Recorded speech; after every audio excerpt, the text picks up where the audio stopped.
yo creo que ya va siendo hora de eliminar esta aplicación. Nos ha servido de gran ayuda, pero ya va siendo hora de hacer vídeos con nuestra propia voz.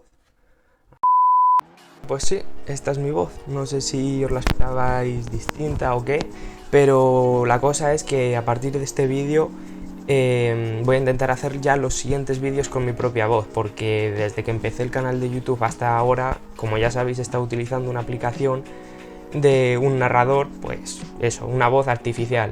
Entonces yo creo que ya va siendo hora de utilizar yo a mi propia voz, porque sí, el narrador está bien, pero no es lo mismo una voz artificial a la voz de una persona real.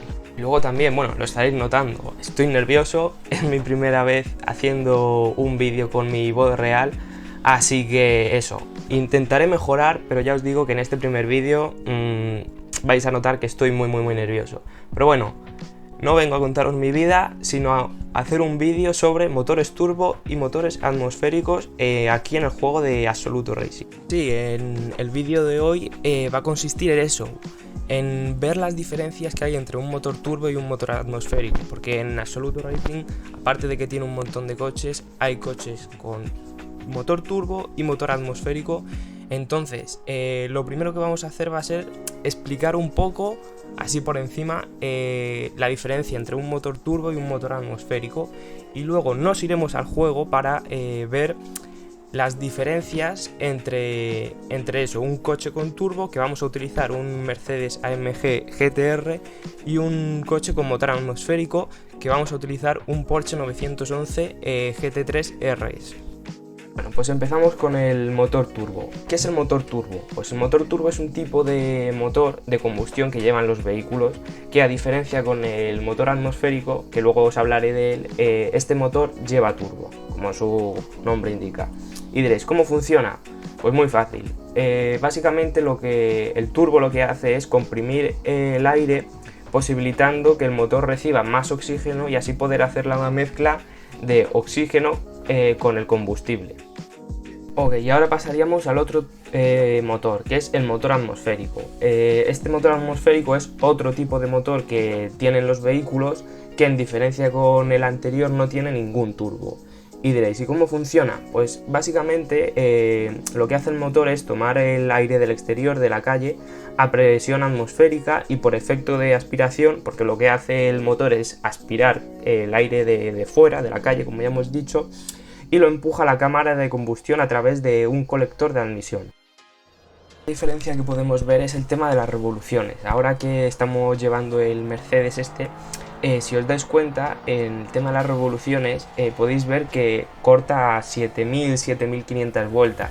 En cambio, si nos vamos al Porsche, veis que corta a las 9000 o así más o menos. Es decir, que la diferencia, que hay una gran diferencia, y es que esto en la vida real es así. Los motores turbos cortan antes, en cambio los atmosféricos empujan y siguen dando potencia a altas revoluciones. También otra diferencia es a la salida de las curvas, ¿vale? Con el Mercedes hay que tener mucho cuidado, porque cuando estás saliendo de la curva y el coche aún no está totalmente recto, si tú le das gas, el coche se te va de lado y es como que te pega un latigazo y a lo mejor tú no lo ves venir y claro, pues te pegas un susto.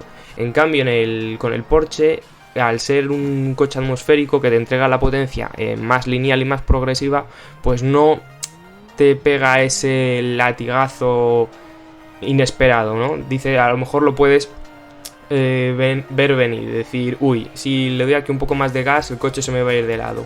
Entonces, en resumen, el coche turbo, si te pasas de gas, es más inesperado ese latigazo que te va a dar. En cambio, en el Porsche, que lleva el motor atmosférico, puedes dices, uy, aquí el coche se me va a ir, y te lo ves venir antes. La otra diferencia también que he encontrado es el tema de la entrega de potencia a bajas revoluciones, ¿vale? Aquí con el Mercedes que estoy llevando ahora, que veis que lo llevo a unas 2000 revoluciones, si yo aprieto el acelerador a fondo, como que le cuesta, y hasta que no sube a unas 4000 revoluciones, el coche no notas que acelera bien. Y esto lo he estado mirando en internet y resulta que en la vida real es al revés. Los coches turbo, cuando tú aceleras desde bajas revoluciones, es cuando el coche digamos que entra el turbo en acción y notas como el coche acelera, y luego ya cuando está a revoluciones altas te entrega...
Aquí el vídeo, ¿no? Eso ha sido todo y es eso, seguramente habré dicho alguna tontería y seguramente se me haya olvidado algo, pero yo que sé, es mi primer vídeo con la voz, estoy y estaba más nervioso que yo que sé, y nada, a ver si le cojo un poco de práctica a esto de hacer vídeos con mi propia voz, porque este primer vídeo no me ha gustado mucho, pero bueno, en fin, lo voy a dejar por aquí. Y me gustaría saber si vosotros sois más de motor turbo o motor atmosférico, si jugáis aquí a este juego. Yo la verdad que me quedo con el atmosférico, me gusta más. Así que nada, lo dicho, me voy a callar ya y nos vemos en el próximo vídeo. Adiós.